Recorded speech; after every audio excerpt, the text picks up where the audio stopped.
Welcome everyone, Dr. Thor here. Get ready for Gnosis. Well, in my continuing series and talks on extraterrestrials, this wild, mind-blowing reality that we're living in, a relatively new, I'm not sure when it was produced, documentary which is on Amazon Prime. You can get it for free.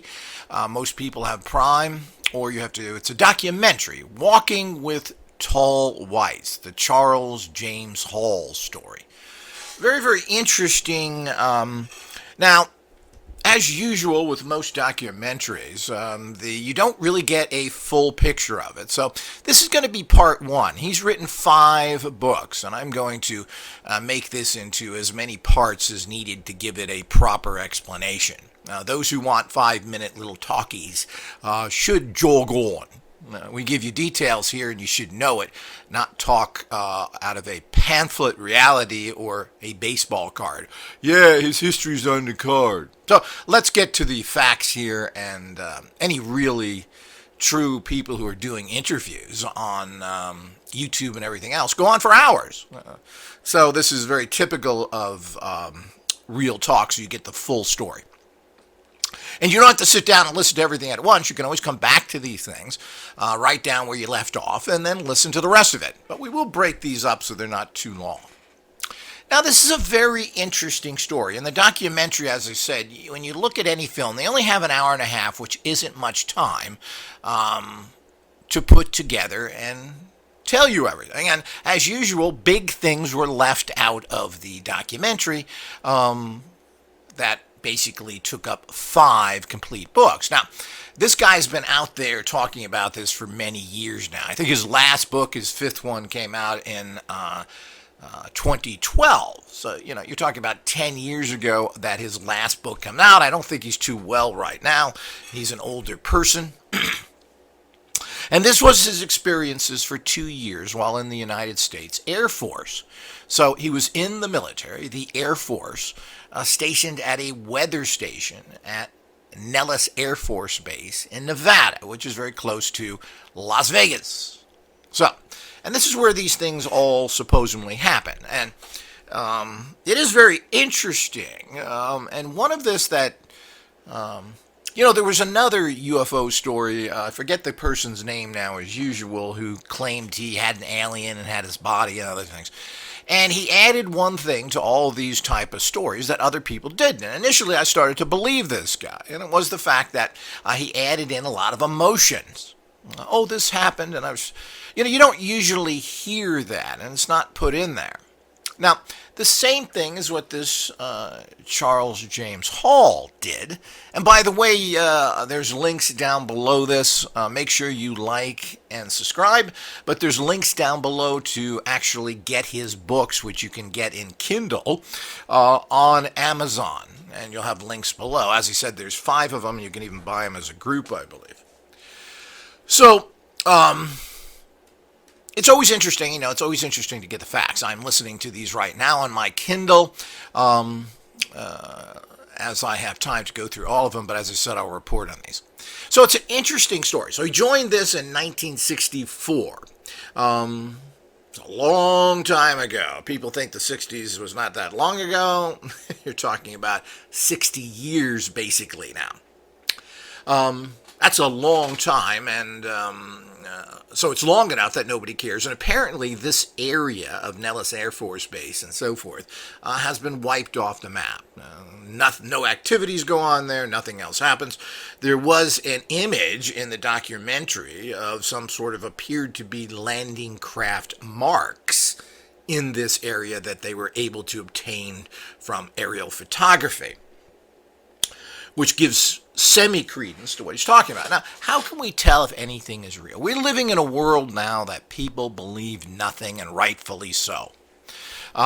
We're in a giant pandemic, which apparently is killing hundreds of thousands of people around the world. Are the numbers real? Is this happening or not? A lot of people think this is a big fraud.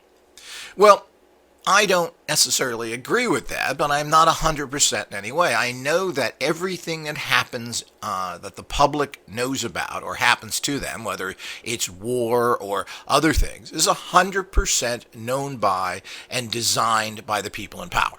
So it's as simple as that. Everybody knows what's going on down to such a minute level in your local community that it isn't even funny. It's just shocking. So you certainly could do this, but it's pretty hard to pull this off with what's going on. But, people go along. You talk to doctors. Go out there and tell them these people are dying. Be emotional. Everybody wants to be a Hollywood actor. Now, I've also seen some nurses come out and say that the hospitals are empty. 6 months ago, there was someone who posted that up there. Is that real? Well, the problem is we have people on both sides who post disinformation, lies, so that their opinions are verified. Where does that put you? Well, it puts you in exactly where they want you, because disinformation, they give you both sides. It's real, it's not real. Then you say, look, you lied to me, you said it was real. Well, no, we didn't. We said it was disreal. It was unreal. So, and they'll point to that information. So, I've talked about this, but it's very important for people to understand this. So how do you judge something like this? As I said, this is, and of course, which makes his story interesting, instead of describing robot-type aliens, Spock-type aliens, that, yes, Captain, we will look at the computer. I don't think anybody's like that. Certainly not a biological entity. Now, in the realms of real extraterrestrials, there's considered to be EBs, extraterrestrial biological entities, which has come from some report somewhere. And things that ARM, of course, coined, called HEBs, hostile biological, extraterrestrial biological entities. So there's two types, of course, like everything in life.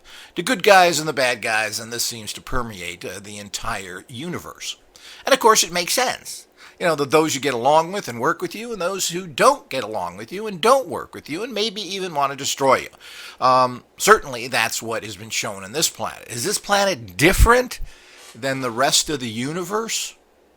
Has people who have gotten further ahead in science or technologies smarter, more sympathetic, more loving? Well, basically, we've shown the opposite. As technology increases, societies become more and more brutal. So, civilization broods cruelty, is what Nietzsche said. So, and I think that's true. So, we don't necessarily think that other societies are any different. Secondly, let's go through what does an alien have to be? And that's why I have problems with so many different understandings of what these extraterrestrials are. And they've come out with all these different types of species. But the bottom line is that most of the species all are human-like. They stand on 2 feet. They have hands. You can't make anything. Animals are super smarter and stronger than humans. Elephants in particular are super intelligent. So are so many other animals. Why don't they run things? They don't have hands. They don't have feet. Can you see an elephant putting together an automobile? Building a house? You can't do it. So the inferior, ignorant, cunning species, otherwise known as Homo sapiens, because of hands and feet, run everything because they can build stuff and organize better. And are able to even murder with their cunningness, not their intelligence, much superior animal. Lions, tigers, elephants, etc. How are they able to do that? With their cunning and their numbers. So, this is irrefutable. So, what does that mean for the universe? Well, the universe means that species have to look like us. And that doesn't mean exactly feature, because even as humans on this planet, we kind of look different, but not really. You line everybody up together. Yeah, this guy's darker, this guy's lighter, but we all have eyes, hands, feet, etc. But, there are radical differences in racial situations, particularly between, quote, whites or Caucasians compared to so many others. I mean, there's radically different features. But generally, it's the same physical makeup. Everybody's got hands and feet because you have to. You can't function without it. So we've got to understand that extraterrestrials are going to look like us. They're going to have hands and feet. They're going to be able to do that because if they're physical beings, which is what he states here, flesh and blood human beings, so to speak, coming here in crafts, well, if you have a craft, it means you have to have a whole society behind you to make and build that. You have to mine metals. You have to have educational systems. So, people don't think about this. Oh, yeah, the aliens in space. What does that mean? It means there's a whole society behind them that has created this stuff and then has to build this stuff, has to pay for it, has to put these people in it. So, things just don't happen. And, nobody really extrapolates on the common things of life. You're looking at the gross things. Yeah, aliens are. What does that mean? So it means a giant society is about them and so forth. And, of course, this reaffirms that because he met 3 different cultures there. And what he talks about mostly is the tall whites. But he also claims he met the Nordic blondes and the grays, the Roswell-type grays, which were a positive group of grays. I'm not sure if they're active anymore or not, but there are great differences here. We also hear about, not from him, but other ones, and that's why I have problems with them. Of course, there was supposed to be a bug or insect aliens. I don't believe this because they don't really have the physical structure, even though praying mantises have some flexibility with their, their hands or whatever, legs. This is what the PK man supposedly had contact with. And he gave them a funny letter. But, that just kind of confirms to me that the PK man was a liar and not really having any of these experiences, even though there was a lot of UFO activity. Or maybe they showed themselves to him in that fashion for some reason. I don't quite understand it. Certainly isn't a welcoming. Praying mantises are kind of scary looking, especially if they're huge. And certainly unhuman-like. Insect, and of course this has been reported by others. I don't necessarily buy those stories, or there's something going on there we don't understand. Most extraterrestrials, of course, we talk about other ones, they talk about the reptilians and so forth that tend to look like lizards and stuff. Well, here again, that doesn't really give them the capacity to function well. But what they're really talking about, reptilians, is the grays who have reptilian-type skin, but still very human features. That's another thing that has been misunderstood out there. Things get very complicated. We don't know how people's reports are. People are not really pushed to give clear information. Information is oftentimes incomplete. So what happens? You fill in the details. I think, and then you're thinking human to fill this in. Or maybe you're frightened and you say, well, they were really ugly. Maybe they weren't. Maybe they're just different. So these are the things we have to take into consideration. Of course, you have to have all this information in you so you can make value judgments or try and find out what the benefits of a story like this are and how real is it.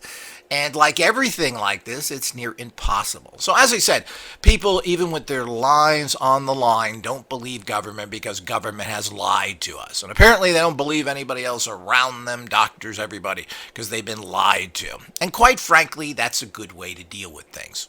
Everybody should be very paranoid. Because what's going on and what you think is going on is nothing more than an urban legend. It's a created reality. People talk about this in the Matrix in terms of this computer program that we're living in this fake reality. But that's kind of a real fake reality, meaning the fact that that's happening around you. What we have is an urban legend reality, which is the fact that what's really going on, millions of people know, they won't talk about it, they won't admit to it, and this becomes part of society's understanding. Well, of course you're not being harassed or followed, and there isn't tens of thousands of people involved in all that. Of course not. That's all ridiculous. That's all paranoia, which fits into the legal clarification to throw people in booby hatches. So when you talk like that, that's the whole game. So, but really, it's even more hideous because there are billions of people, actually. There's 8 billion people on this planet, and 90% of them particularly in more cityfied places, but even not, are involved in the bigger going along with criminal activities from the criminal governments that run this world. So, but nobody's going to come out and admit this. That's the most dangerous thing you can do, and one reason why this organization is being attacked at this present moment and continues to be, and has always been. So the whole idea is this is the worst thing you can possibly tell people. They don't want the truth coming out because it's a house of cards. Now, this goes into everything. Now, this is very interesting. So here's this guy. What's interesting is when you see this is that this is a complex individual. Charles James Hall is a complex person. And what after thinking about him and watching him a couple of times, is a strange person. I don't know if you can call him normal. Is anybody normal? But what we consider normal as the people that do. But, I don't meet any normal. Everybody's kind of very odd. And I don't even know how they survive in society, because they are pretty odd. And, of course, there's a small percentage of this entire 8 billion people that use everything that keep the entire societies running. I always find it interesting that, giant companies are super successful and they get 5 or 10 million in sales. Million? Well, that sounds like a lot, especially, well, I don't know if it's a lot in dollars, but it still is a fair amount of money. I wouldn't throw that in the toilet. But you got to remember, in the United States alone, there's 350 million people. So it's not like you've sold half the country, a third of the country. I mean, it's not even 1%. And of course, if you add the world in there, it's even worse. But these are super successful people, companies, because they have had those millions of sales, which is quite shocking. It's even the same thing with the ratings of TV shows and other things. They have 2 million, 3 million people watching these type of shows. Now, well, I guess these are the people that do things and buy things. I don't know. But you're still talking 350 million people live in the United States.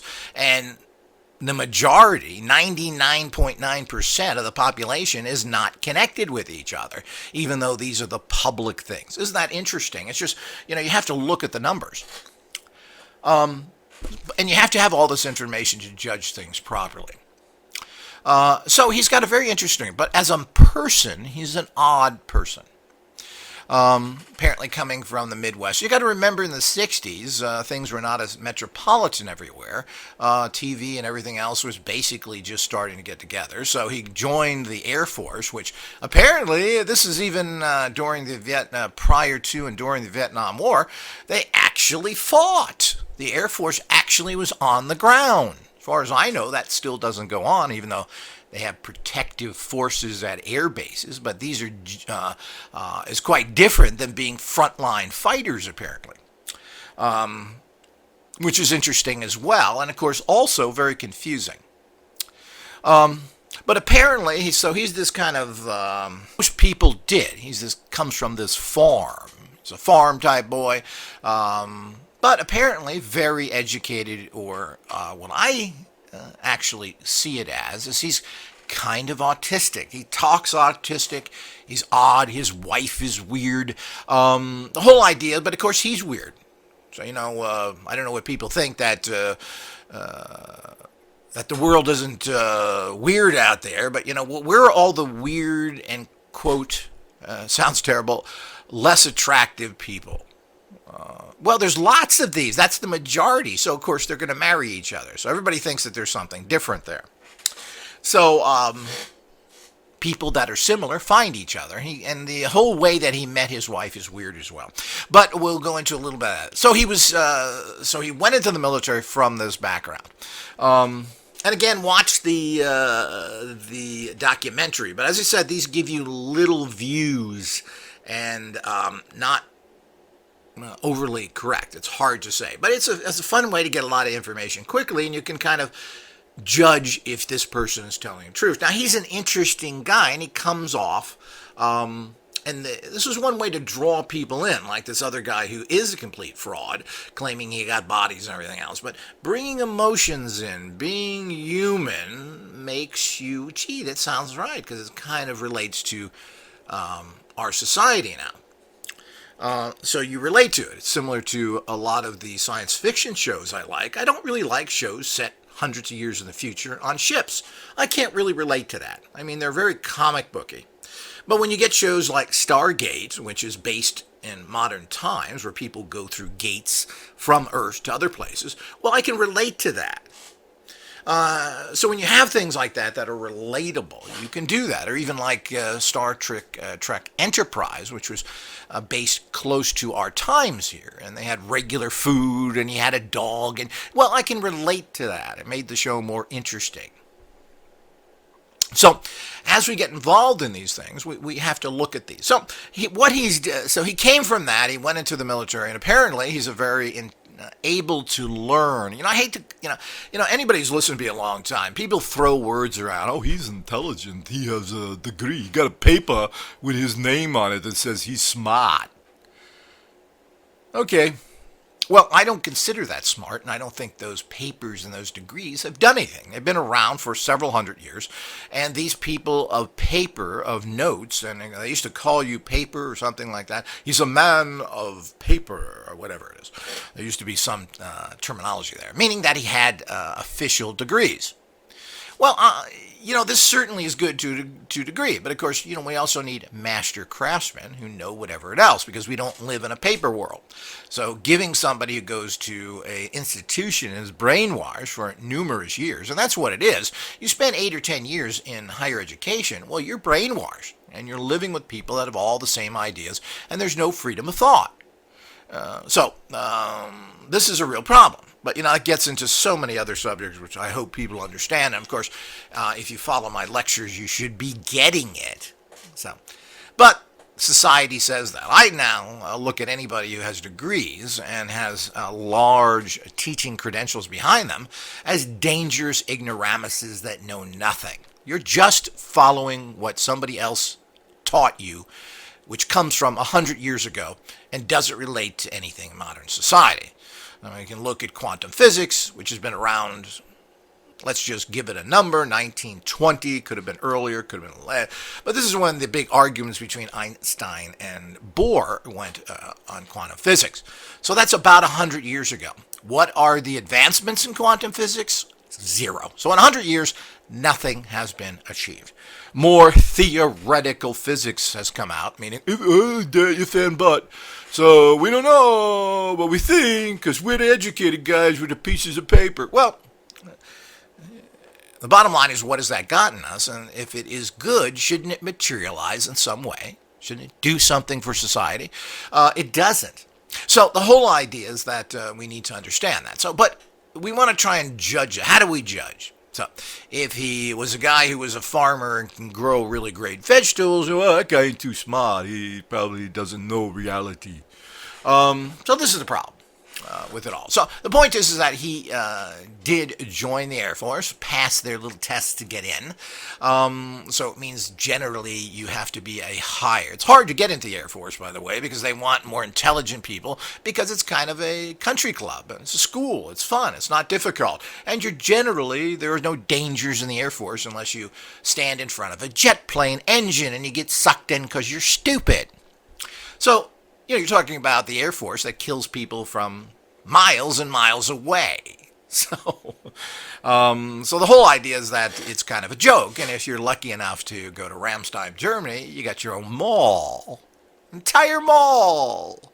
Gee, I listed in heaven. And guess what? I haven't seen the enemy forever. So the whole idea is that that's the way things are. So it's interesting. So here we go. Now, he scored very high, the highest score he claims that anybody has ever got in math for the Air Force. So he's kind of this math savant. Now, I don't know if he had any training then. Apparently, he got his degrees later. But he got a whole bunch of degrees, even got a master's degree in business administration. He got 2 other degrees, but this was after he went through all of his military stuff and got out of the service. But it shows that this guy is obviously able to learn in a system that gives you value for that. Not only did he got these high degrees and master's degrees, which particularly at the time he got them were very coveted.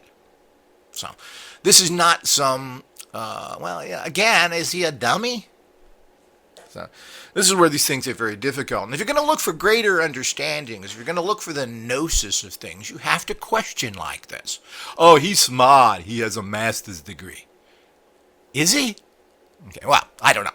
I don't think he was a business success. Did he take that and make money? I'm not sure. So the whole idea is all these things. Apparently he didn't. And he had trouble with the reason he wrote these books or released these books is because they needed money, which brings things into question as well. But he is quite odd, and of course his wife is odd, and they seem to have weird relationships, and they're holding. But I'm not going to go into those details. I think they're interesting, and of course, get your own views. What impressions did you have? Grow into gnosis. Watch the documentary, but not as you have been trained to watch. So you're trained to go to school. I believe what this guy told me. He's so smart. He's a teacher. You should never get information like that. You're taking it in as information, which you will filter through your gnosis understanding, which you should have if you're a person who's involved with IGO's Success Tech or following my lectures. Very important. Let's get to the truth and get things done. Let's not believe what other people tell us. So we just don't know anything. The bottom line is that there are both sides of the picture always put out. There are frauds that are paid to do things like this because they want to get the information out there. And there are people that come out honestly that, of course, they're going to discredit because they want to be in control of people. So they want you to always have questions. And there's no way to prove any of this stuff. But, there's no way to prove a lot of things in life. But when it comes to anything that is different or secret or what society wants to cover up, well, forget it. You're never going to get it because you're going to get all the people. And they pay people to tell stories. I don't know how many people understand this. They pay people. They pay people to go into organizations. As small as 2 or 3 people, they'll send a third one in to cause trouble. So this is how it works. They have unlimited money to do this, and nobody talks about it. Well, there's plenty of money. Well, we don't have money for nothing. Oh, we don't? When we need $1 trillion for something, it just pops up out of everyone's ears. Point is, there's plenty of money. There are also, 10, 12 trillion dollars missing from the Federal Reserve, supposedly. That's a lot of money. Where did it all go? Well, I know where it all went. And, of course, there's all sorts of criminal activity that people claim. Well, the CIA needs the drug money. Well, where is that money going to? They try and insinuate they use it for good purposes. I'm not sure that is a proper way of thinking about it. So you get illegal money to use it for good things, deal with the devil to do God's work. I don't quite get all that. So we can't trust anybody or anything. And the point is, these are all facts. And there's lots of people coming out talking about things. And generally, you have to check on 2 things if it's valid. How long has it been? Because once things are over 40 years and people are in their 60s and 80s, but a lot of those people tend to drop dead after getting their stories out because they don't want them to be continually follow up. This happened with Colonel Corso, who had another book coming out, and he died before that happened. Of course, he wasn't a young man, but, it's not like they won't kill you in your 80s as well to make sure they shut you up. So this happens with all sorts. They write their one little thing, and if you don't follow up quick and fast, you may be gone. And there's a long list of people that has happened to, and coincidentally, they're old. And of course, again, it's hard to say. If somebody dies in their 80s of a heart attack, is that weird? Well, obviously not. So we go with this guy, and he's got these. It's this kind of a person. So apparently. He's this mathematical genius, which has kind of been ignored. Why would you take a mathematical genius and put him in weather watching? Okay? Because he was sent to Nellis, a particular area of Nellis where they was involved in meteorology. Maybe that required some math. Maybe that required keeping proper records. I'm not sure, so they wanted something like that. But of course, you can't expect any logic from the U.S. military. He'll take a person who is proficient in Arabic and put them in Germany. Of course, that's closer than people think, considering the Germans are ours, but that's another story. But the point is that the bottom line, the military is known to do completely stupid things for no apparent reason. So, So we don't. But I question that as well. Why would you? But maybe this is more technical than I think it is. But it certainly is a position. So, because he asked to go to, well, send me to Europe or Hawaii or something else. Forget what he said he wanted to go. But it was, so of course, oh, no, we want you to go to Nellis Air Force Base in Nevada. And of course, this is when the Vietnam War was going on, about 1965. This is when things were heating up. So they didn't directly send him there yet. Apparently he would end up there, which again gives me great questions. But so here's a guy that has been brought into this and put in a position of what apparently is very well known to see, because there has been many other people in this position that have refused to go there. And he lists a whole bunch of people that went to his particular station there, which is out in the middle of the desert of Nevada, where you're monitoring weather conditions. A lot of it apparently had to do with sending up at that time. And remember, this is 1965. There isn't any kind of major instrumentation. So a lot of it is sending up weather balloons to detect these different weather patterns. So, and he was involved in assisting with aircraft landings and everything else, and apparently saved a whole bunch of people's lives by being this weather guy who guided in planes with the help of the airport to land them full of passengers, and saved hundreds and hundreds of lives because he was watching the weather in that area, and he could tell the planes when to go down, when to move through terrible weather conditions where they couldn't see anything, to get them on the ground safe. Now, we do that with instruments now, which is pretty frightening. I went through something like that, and it's pretty scary to go by instruments, and pretty much you pop from the sky right onto the ground. You don't see nothing in between. So these are dangerous things to do, and this is done all the time now. But back in the 60s, they didn't have instrumentations to help, so somebody physically had to do it. So there are other stories here of his personal assistance and heroics to save regular people in regular situations. But basically, it had to do with that. So you'd be sending up these weather balloons all the time. You were very isolated out in these areas, away from cities and everything else, and that's what you needed to do there. They weren't that far. Nellis is not that far from Las Vegas, Nevada, which in the 60s, of course, was not that big, giant place it is today, but it was relatively active. So that's what it can. And apparently there are many people sent there, and they all ran out of there screaming because of this frightening contact with these extraterrestrials who were hostile to a degree. Very hostile, and attacked a person and seriously burnt him, which was supposedly, he saw medical records proving this happened from a nurse he knew. So it's a very strange relationship here. What makes this relationship any different is, as I said, there's three different extraterrestrials. Two of them we've heard, the Nordics, the Greys. These tall whites are mentioned occasionally, but apparently are certainly out there, and they're as white as a sheet of paper. They have blue eyes. I don't know if he said blonde hair, but basically they're more pictured with white here. So they're basically albino-type aliens, which probably makes sense if they're coming from places that are dark. He talks about these, and they're creatures, not creatures, but they can have figured out the English language. They move very quickly, very fast, generally 5 or 6 times as fast as the fastest runners. So you're talking about people that have these typical, what we would almost call super abilities. So when they move, they can move very quickly. And we're not just talking running. We're talking about 5 or 6 times. So you're talking foot. So obviously, this would be very frightening just to look at. They do seem to be to the point of telling him and others, don't mess around, don't come around us, don't sneak up on us, etc.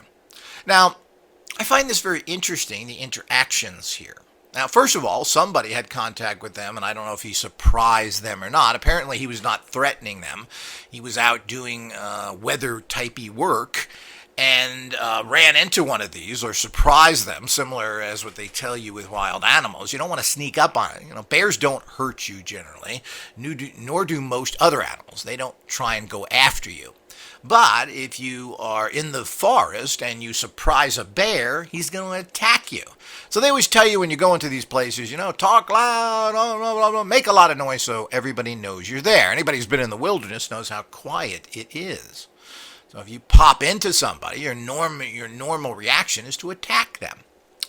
So he was out there doing his stuff. So I don't know, that it's not as clear in that area, and I'll have to check more information on that. But apparently ran into one of these things, and he fried him really bad, giving him super deep burns, which is interesting as well.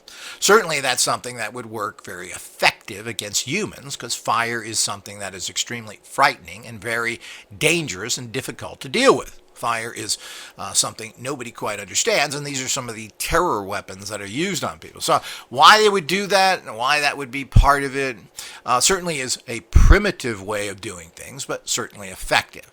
So they didn't kill him, and I don't think apparently the damage was severe. I don't believe his life was ever in danger, even though it is extremely painful and something that person will have the rest of his life. So this person, of course, finally left that area, along with a whole bunch of people would come to his particular little weather station, and he was there alone most of the time. And some people would come, and they would have all these problems. They'd go to different areas and different places. There were little weather stations, without getting into a lot of boring details, in this area that they would go to. And when people did this, what happened is that they would see these creatures jumping around, being close to them, seeing glowing lights all the time. Well, this is frightening. I don't know if anybody's ever had really mysterious things happen around them, but I have. And it's not, gee, is that interesting? It's, good God, this is frightening. So, and it's one of the most frightening things you're going to do is anything that is non-earth based, or what we could call supernatural in nature.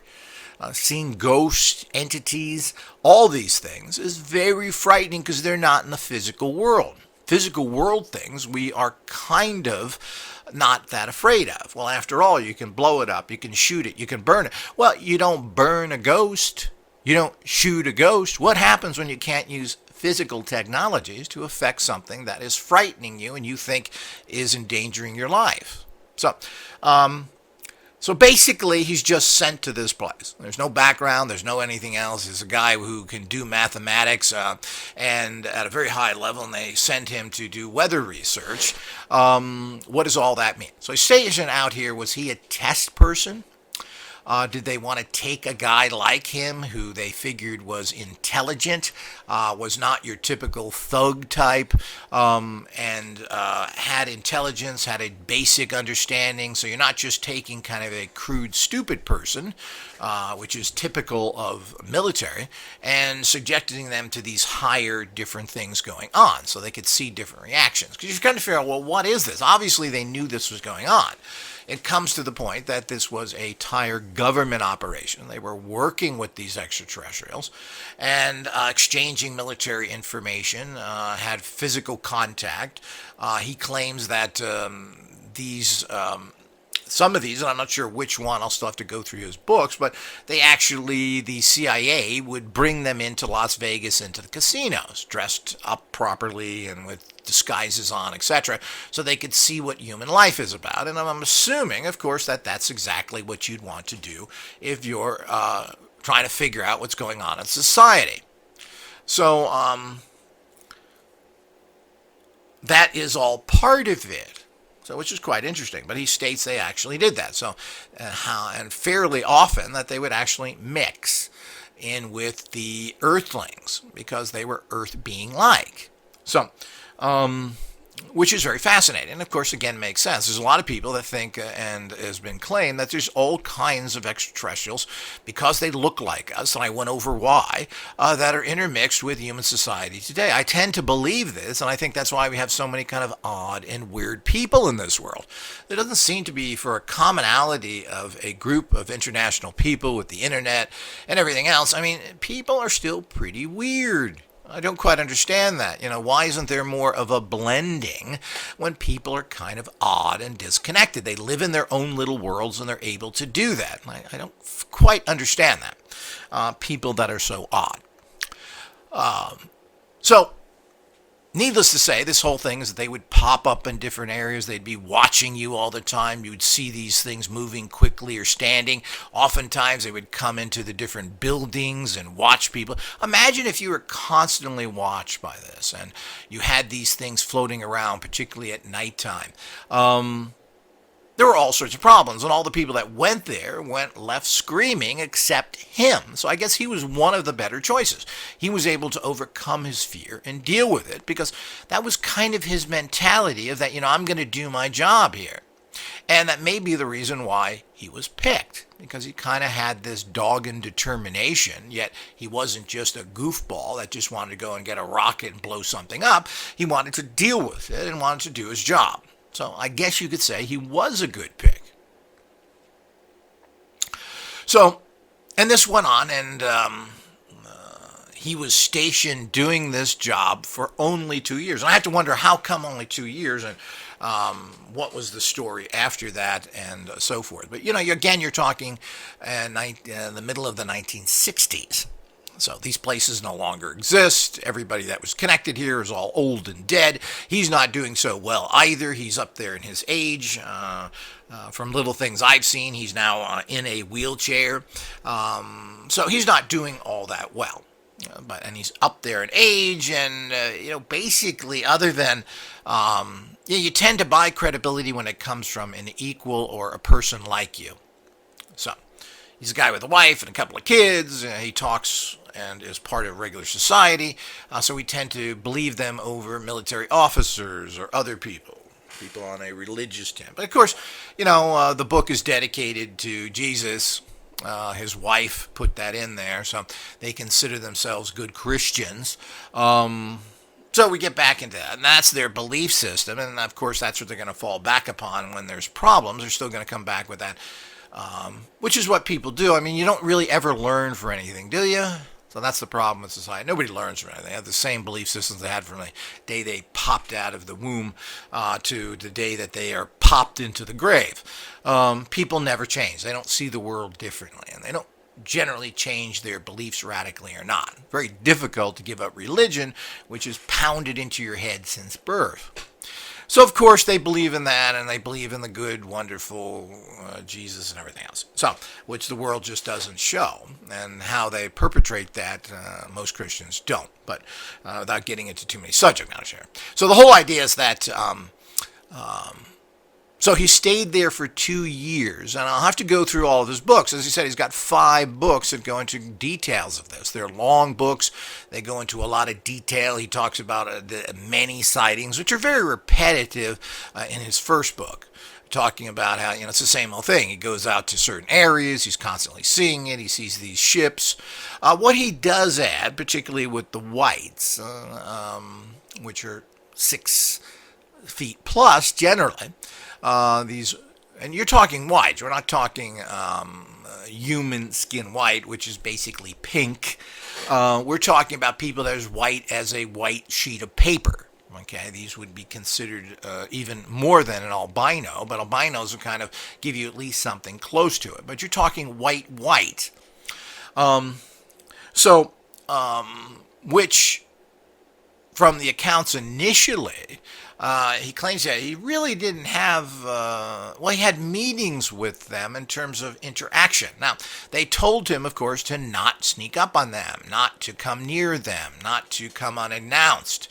And, of course, this is so their aspects were not very friendly from what I can see. They were very standoffish. Now, rightfully so. Should you trust any of these people? Well, they certainly didn't trust the humans, and of course, when you're not trusted, you certainly don't want to trust anybody else. They did make this very human because these extraterrestrials had families, which is very interesting. And they would bring their families on whatever this adventure is, meaning they must have felt pretty secure to do such a thing. Generally, even in day and ages of now, explorations, military people, if they go into dangerous zones, don't bring their family. You do if you go to places that are not hostile or where they feel safe, because military brings their families all over the world now. England, Germany, France, Italy, and Japan, etc. You move there with your family, and the military pays for it and puts them up in housing.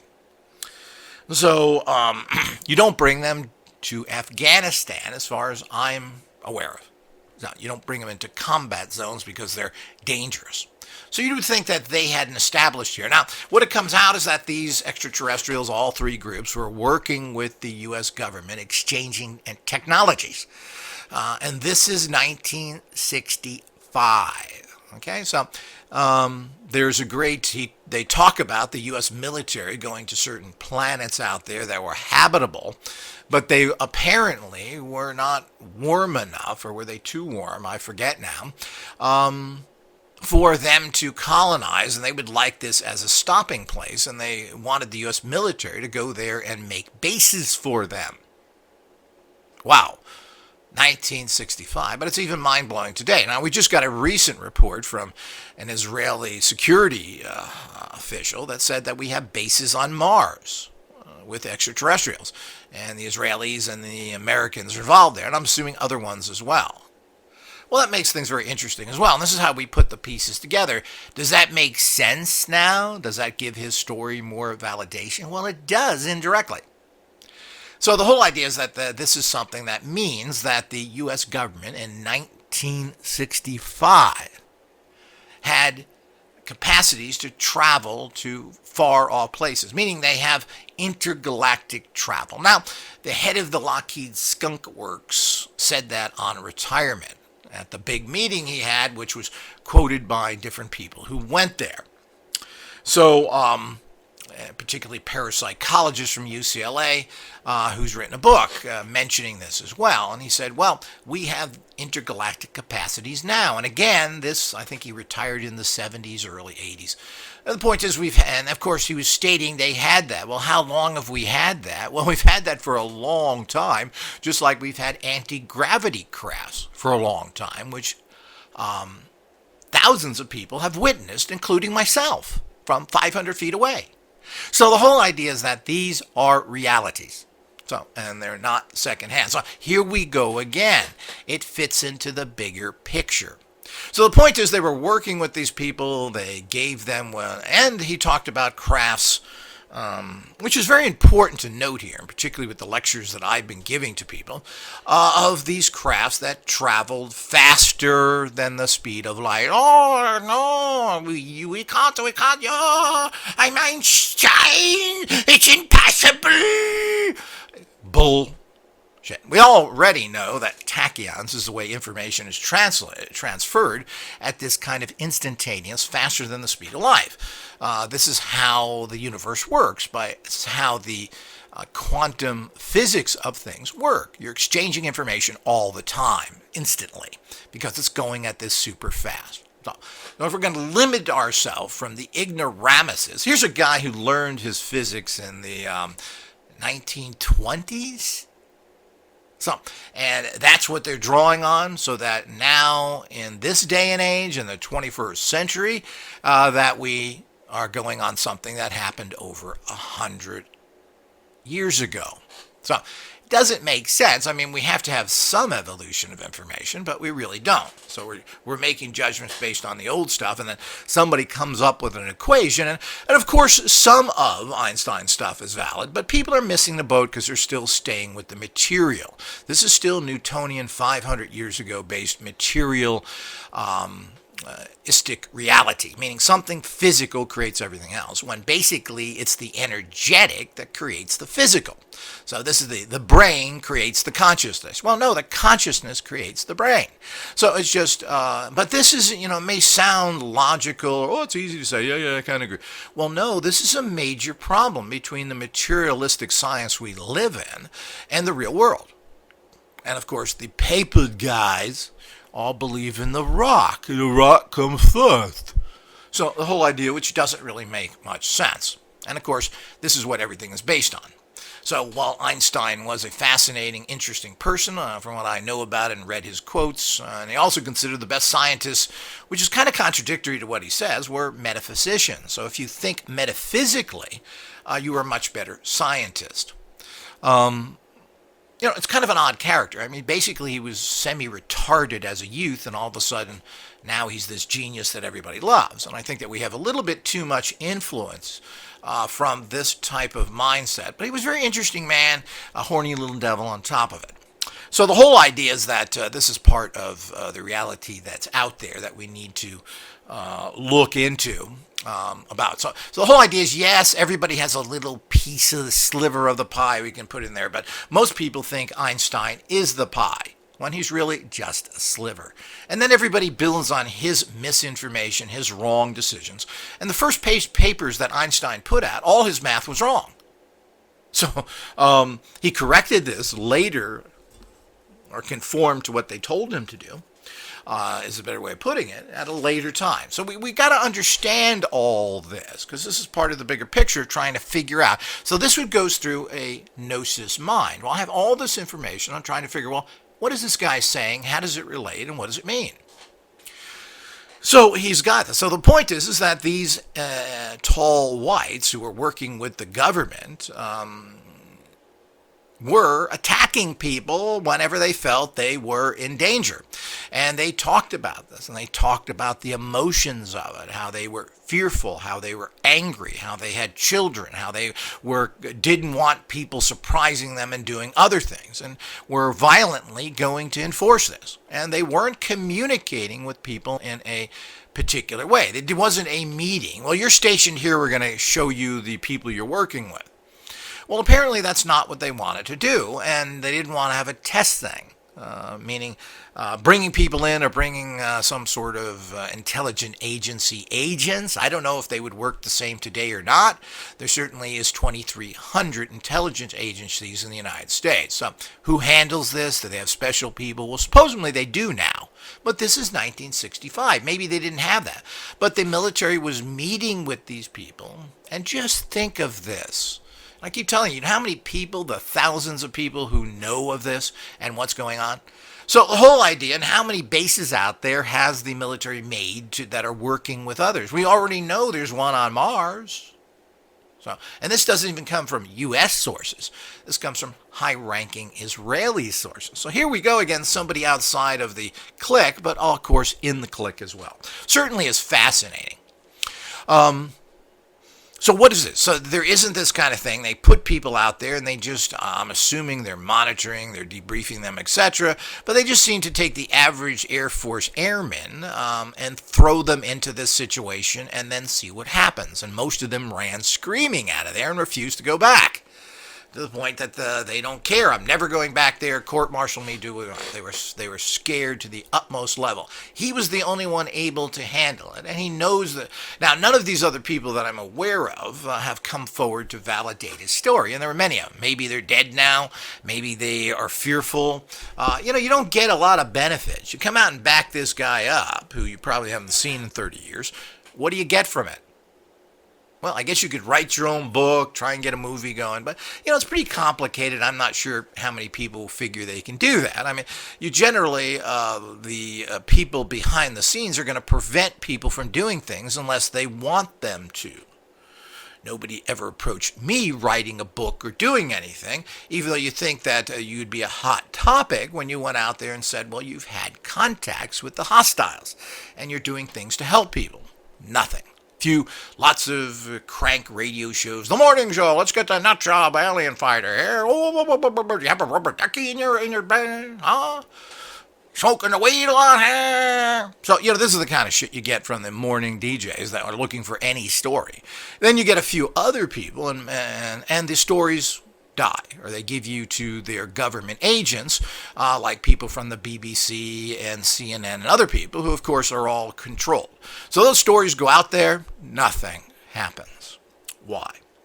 Well, it's very interesting, and just as well because, again, you don't get very many benefits. But, of course, what a fantastic TV series that would have been made against the alien resistance movement. They made many series based on the alien resistance movement and took a whole bunch of stuff that we did and used it in Hollywood. But, of course, that's a great way not to pay you, which Hollywood is famous for. So, The Last Wave, Stargate, all of these things incorporated a whole bunch of things that ARM was doing and IGOS was involved in. And it's just irrefutable because we were the only ones really doing it back then.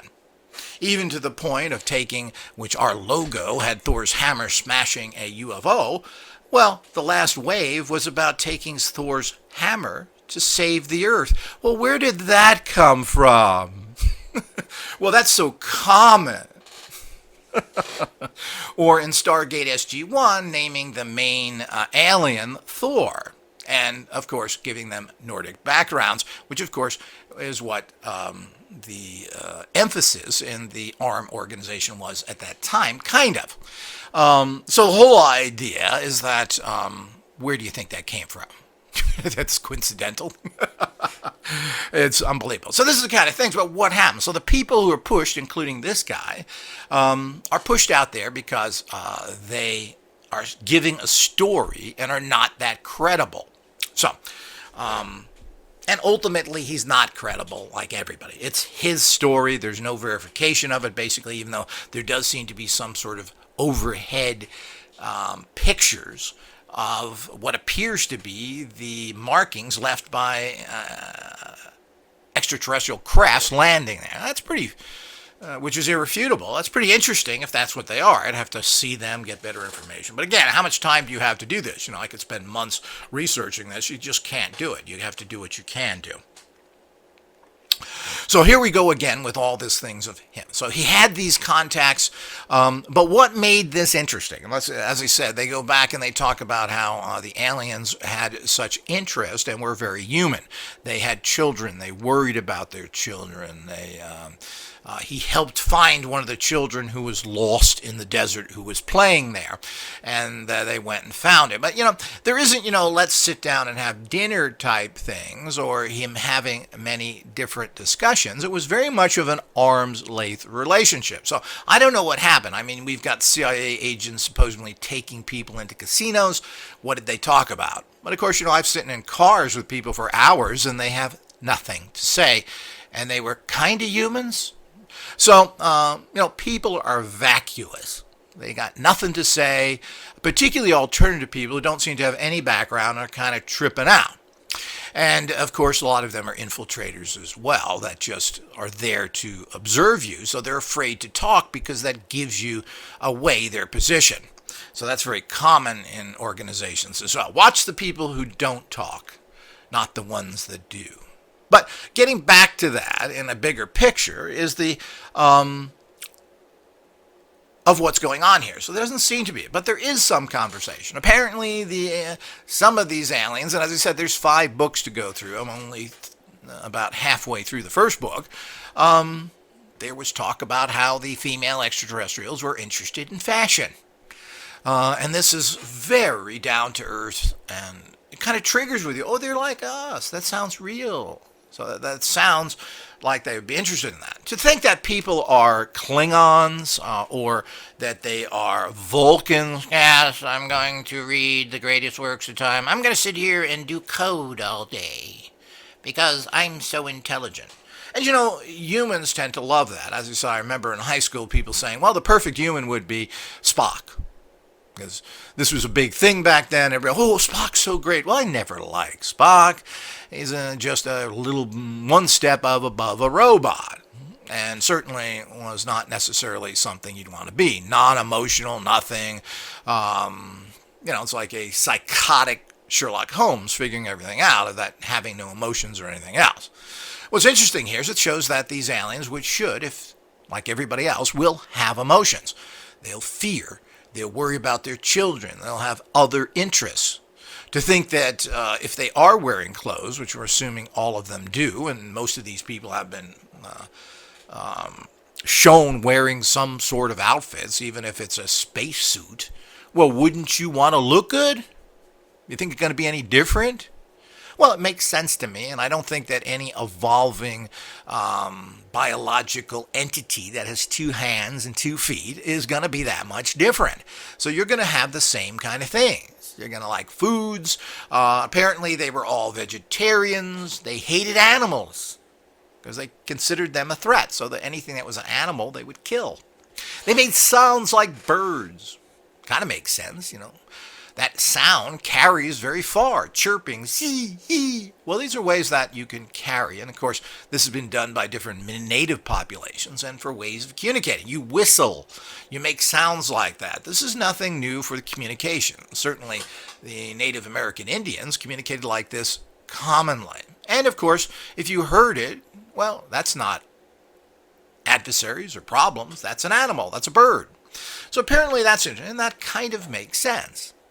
They also didn't seem to, as I said, to be all that friendly. Nobody's getting to dinner, looking at the ball games together, or exchanging pieces of pizza. At least none of that has come out so far. I will update you on all of that.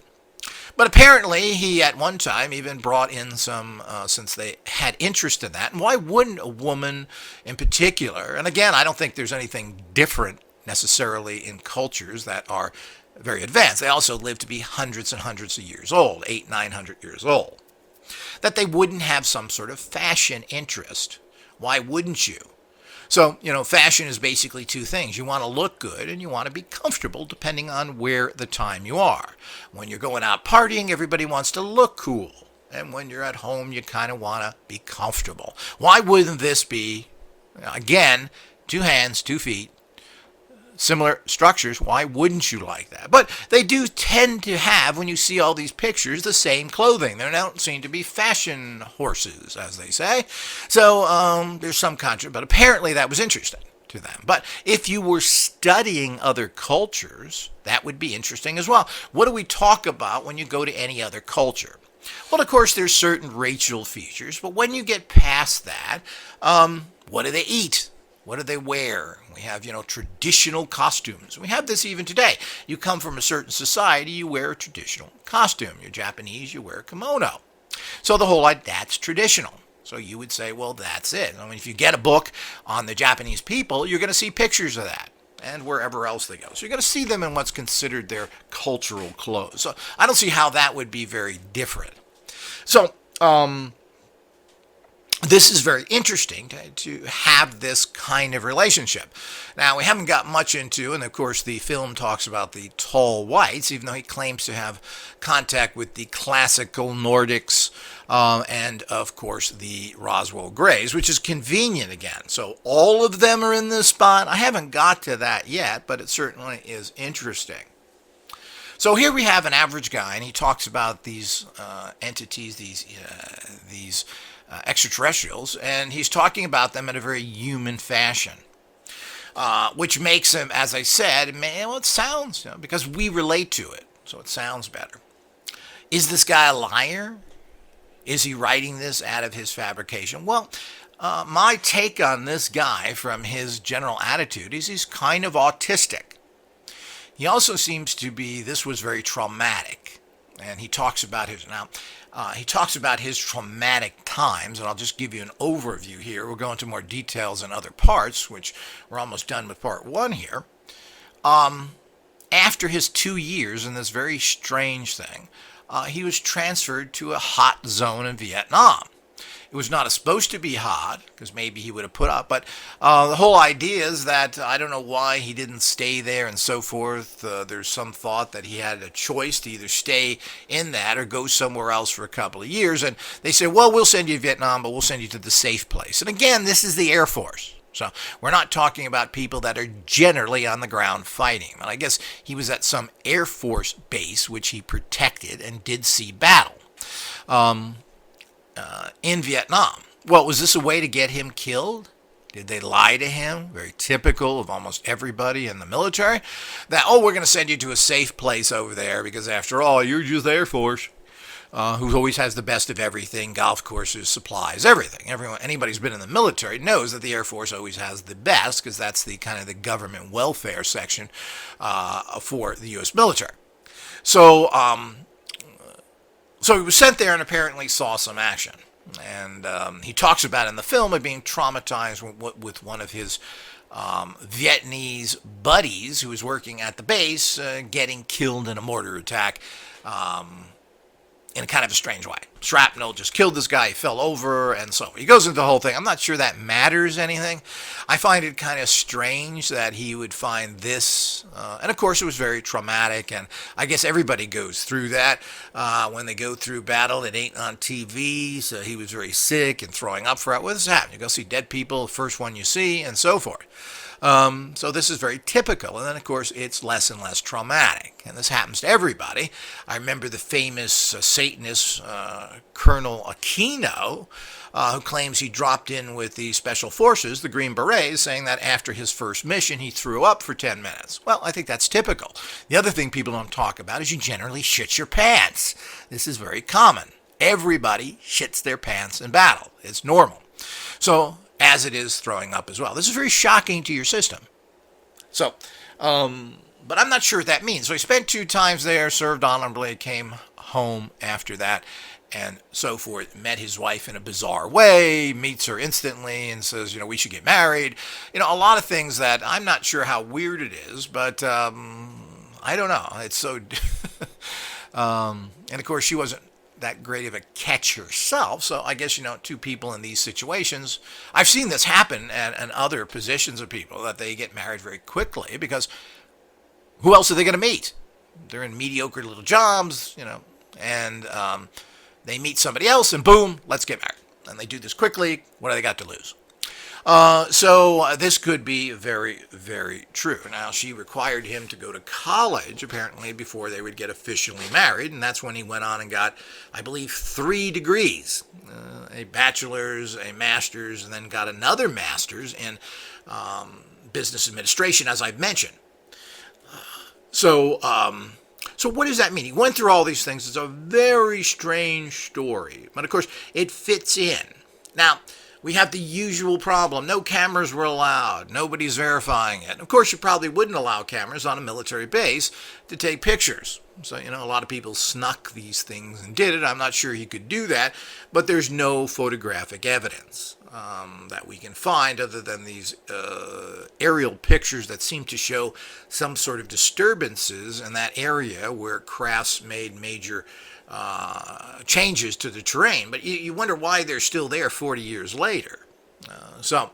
Almost 60 years later. You wonder why they're still there. Now, this area has been closed down. Nobody goes there anymore. And, of course, that's the MO of how you do things in life. You don't keep the same people in the same areas. You move people around, and then you change and you move entirely away. So there is nobody around saying, yeah, last week I saw them do it. No. If people question, it's years later and nothing's happened. Now, this is in the middle of the desert anyway, and I'm assuming you can't even get to this area today. It's probably military property, and you're not going to get there. These are, which owns a huge amount of the American real estate, is owned by the federal government and the military. So what you can go there to find things, well, it's unlikely you're going to be able to do any of that. So you have to go by what this guy said. Is he credible or not? As he said, to me, he comes off very autistic and odd, even though he's intellectual, and he's talking about the philosophical impressions you get from things. He's intellectualized his whole experience, trying to make sense of it. Well, I think that's good or bad. Now, the point is this book was written in secret by him. He wouldn't tell his wife he was doing it. He was also initially writing fiction. Well, that's what everybody does. That's how you cover up stories, and generally you never get into trouble. This is the fiction story about my adventures in the desert with E.T. Well, the government doesn't have problems with that because you're not trying to say it's real. So, and it can be denied. Well, the guy said it was fiction. Why are you believing that nonsense? And of course, when you say something is fiction, it means that you take the the liberty of changing things as much as you want. Now, historical fiction, you're supposed to just kind of change the names, fill in things that you're not sure of, but, the content of it is supposed to be accurate. And of course, that's what he's saying he started to do. Well, he changed all that and made it non-fiction. This again, his wife states they did this, I believe, in 2000 when they were in need of money. She read his books and found them fascinating because, first of all, he hid it from her. He hid it from all these years that he was writing this, doing it in secret for some reason. He didn't expect to publish this. He wanted to leave it to his children. What? I don't know, but I guess that's his personal understanding and value that he wanted to leave it there. She discovered him doing this and read the books, saying that, hey, if you want this stuff out, you're not going to live forever. Let me read it and let's see what we can do if you want to do something with this. So they did, and they did it, and they started. So he tours the world now. So he's went everywhere in the world where anybody speaks English, and even not, even as far as Australia, to talk about this and to sell his books. This is his story. And, you look at that and you say, he's just making money. Well, I don't know if that's the case or not. Why not? If something super special happens to you, why not share it? And why wouldn't this be fun when you're retired and need money? Why not sell your story? Everybody else does it. Why not make money from this? This is the problem I have with all these dumb bunkers and skeptics. You're making money off of being idiot skeptics and dumb bunkers. They're professional illusionists, otherwise known as professional magicians, who are some of the richest entertainers in the world, making hundreds of millions of dollars. Not a couple of million, hundreds of millions, with Penn and Teller's worth $150 million each. David Copperfield is one of the richest entertainers of all time. So the point is that why not? And they come out and criticize, quote, psychics as they try and make money off of their psychic talents. And if they add a little Hollywood to it, well, they're all frauds. Well, what they're doing is protecting their business like Houdini did, who set up mediums that he could bust and do all. They were scared to death of the mediums who were taking their business. That's what that was all about, and Houdini was quite the little jerk. So the whole idea is that we need to fully understand that. So why not go out and do this? So you can say, well, he's just doing it for money. Well, we all just do things for money. This is a special event. Did he contrive all this stuff? I needed money. I didn't have that. I mean, the guy did have all these degrees. You think he got a decent job, but apparently he had trouble doing that. So the point is, why not come out with this special story? Was this something that he contrived?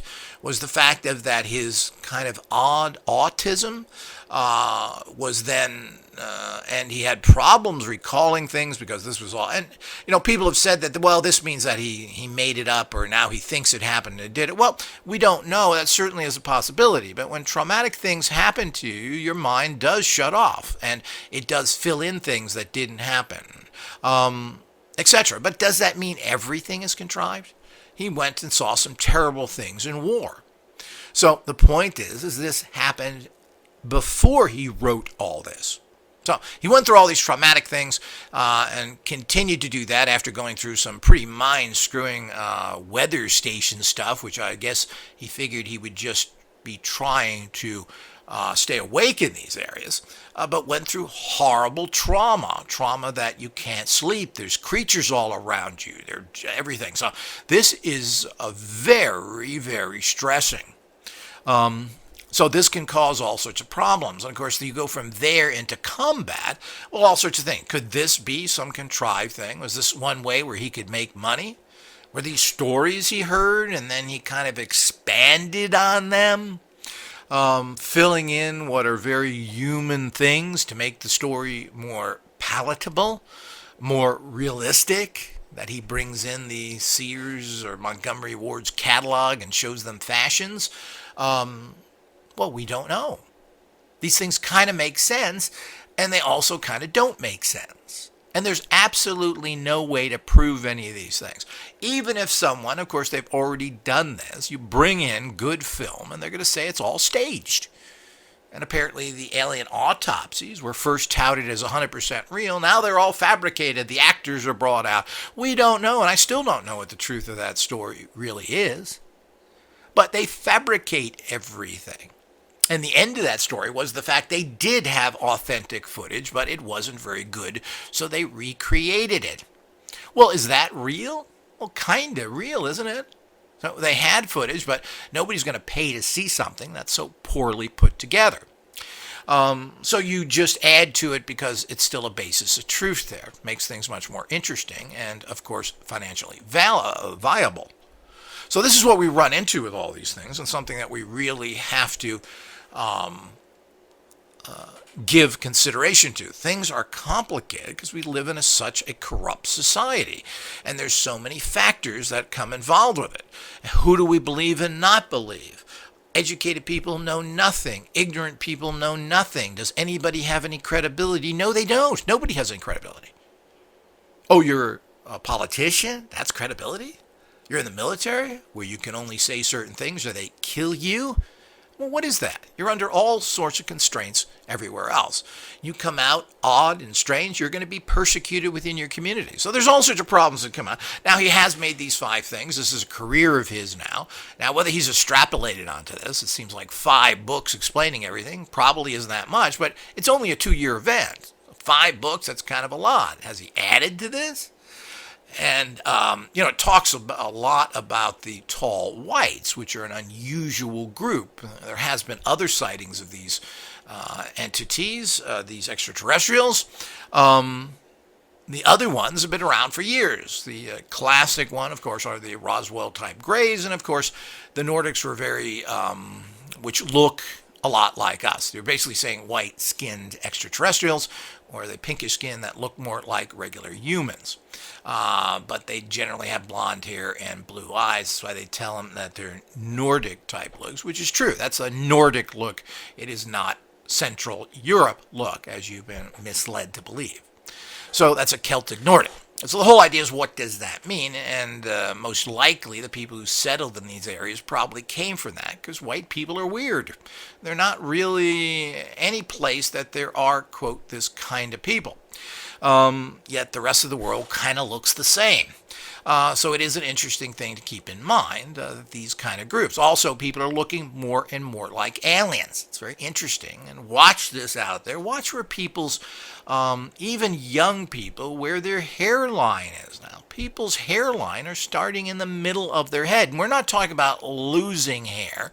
We're talking about your hairline that generally started a little above your forehead is now in the center of your head. People look like the gray aliens, particularly from Eastern European countries, which have this trait almost entirely. Very, very interesting. People that are tall and skinny with long fingers. I had a person who I worked with who was definitely a hybrid. His head looked like that. He had this pointy chin, this rounded head. He looked like a hybrid and was a typical large hybrid. Coming from a black background, but the interbreeding is with all that. But he definitely was a hybrid and had all the problems that someone who was not quite from this planet would have because of that. So, and of course, his family was nuts. It all fits with it. So the whole idea is that when you go into all these things, things kind of add up. This is the interesting area of our reality that mixes in with everything else. We have all these physical, day-to-day problems of corruption and evil, but what is going on? There is, without a doubt, one story out. This is just one story of tens of thousands of contacts that people have written about and talk about. And the point is what are you going to do? If you have an experience like this, you probably want to share it and write it down. And then talk to people. And that turns into writing books and going to conventions. This all means money and celebrity and big ego boosts. So it is a type of celebrity that some people can get. And have people made up stories? Have they added on to stories? Well, probably. And I'm sure people fill in the blank. So if you're saying a story and you're not sure, well, you fill in things that kind of make it more interesting and more exciting. So, which, what they do with movies and everything else is not really the facts, or add this into it and that into it, but the story is basically the same. But people do this all the time, and there is money in it, and there is fame in it, and it's certainly an interesting way. You're a celebrity. People go and sit there, and they go into a room, and you're God. You've written the book. You're the celebrity. You're the teacher. So there is these aspects which corrupt people. That doesn't mean that their stories are not basically true. So what can we say about this guy or not? As I said, he comes off as a average Joe. He's not stating he's anything special. He's stating what he did and doing it in a very human fashion, with either is very much on key or is something that's more of a con. Would an extraterrestrial female be interested in looking at the Sears catalog to look at fashions?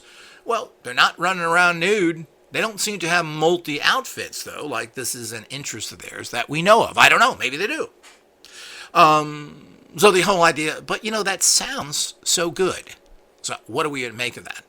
We have to understand that this started with a person who was involved in this, who was attacked by them.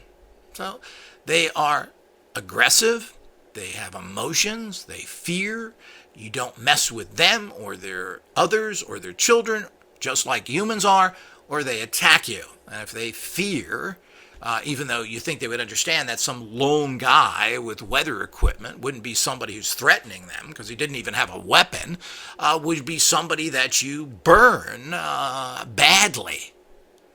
What does that mean?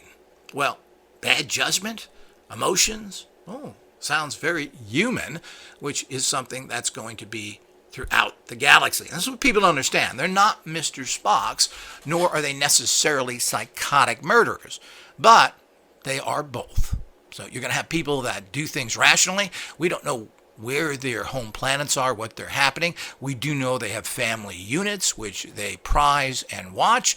They have children they brought here, which again, I went over a little bit. I'm not sure that makes sense. But of course, if they're so all-powerful and feel secure, you would bring family. But are they? And why are they attacking people? But, they don't know who you are. So you just show up there and they take it as a threat and they react. I'm assuming they could have killed this guy easily and did not.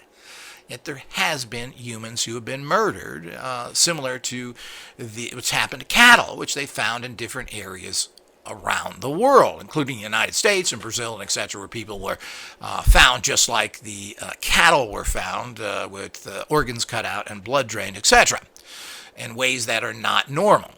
So how does all that fit into everything else? But it makes sense to a degree. These aren't the great white hopes. The extraterrestrials are so balanced and loving. That's an ignoramus way of looking at things. The universe isn't like that. Nor are they some evil aliens wanting to dominate this country and take everything over and kill everybody, and particularly abduct them and do scientific experiments on them. So this still is part of agreements, and that's apparently what's happening with other ones. There is a whole group of extraterrestrials that abduct people and have these cyborgs that come down and do this. These are the ones I've had some minor conflicts with. So the whole idea is, yes, there are those. So like everything else, so it's an interesting story. I'm going to see what he says at the further interaction, but right now they're acting like ghosts and annoying spies, where they're constantly around. So imagine if you have to worry about some sort of creature or ghost jumping out at you when you're doing everything. And of course, you can imagine how this happens in the middle of a dead, quiet desert with very little lighting. You can imagine how scary that is at nighttime. But they're everywhere, and you see these things around. You see them moving very fast around everywhere. So this isn't exactly party time. Now, this guy was able to adjust for it for a couple of years. Now, either they wanted him out of there after 2 years because, we've had enough with him. He's adjusted. Let's move other people in. Or he was getting to him. He was pretty stressed out as well, but he was one of the few that was able to overcome the fear of all of this. Now, I don't know. He kind of has that personality because of his autism. Kind of not all there. But maybe he isn't and was just one of these people that could deal with these things, which is very difficult to do. I'm assuming in this day and age they would move in special operatives there or move in some special forces who are trained in these areas that would be monitoring and connecting with these people. Who knows? Again, we're at that strange time in United States history, which is the middle 60s, where things aren't quite as organized and corrupt, and we don't have this huge military industrial complex quite yet. Over the years from them, we are now this giant basic military country with endless amounts of people controlling things. And of course, there's a whole group that deals with this that's all they do. Other people are not informed. Do other people know? Well, in the recent release by the Israeli Defense Organization, a high-ranking guy, he's I think 87, he claims that Israel and the United States is working with these extraterrestrials, and that the president at that time, Donald Trump, knew about it. Who knows? And I'm not sure what that even means. And what is he supposed to do about something like that? So he knows about it. Does he even believe it? Is this something he thinks they're pulling his leg? What value does this have? And when? So, I'm not sure that presidents are given much information, period. There's presidents are visitors. And anybody that knows anything about the Washington political climate is that there are visitors, people that come every 4 to 8 years. They're different parties. They bring in different people. But there are people that this is their whole life. They've been there for 40, 50 years. They run the different agencies. And while some of these people change as political appointments, they've been there all this time, and they don't even care what the new visitors bring in. And they deal with them only as they have to. And if you stir up the pot too much and cause too many problems, well, you're going to lose their support. So the whole idea is that this is something that could easily be happening with all this. So we just don't know. This is what happens when we live in such a corrupt and evil environment where nothing can be trusted from anybody. Who has anything? People are told things that believe it's real when they're given disinformation. Who are you supposed to trust? The corrupt politicians who are constantly lying. They're under secrecy agreements. The same thing with the military and every other of these agencies. Who are we supposed to believe? Everybody is controlled. Teachers are controlled. You got to do what your teaching organization tells you.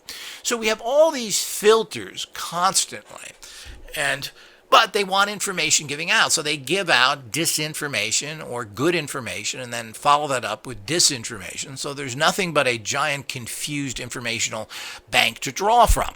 And this causes all sorts of problems. Since it's been the governmental, and let's not dump all this on the U.S., internationally, they are not sharing any of this kind of information with the world populations.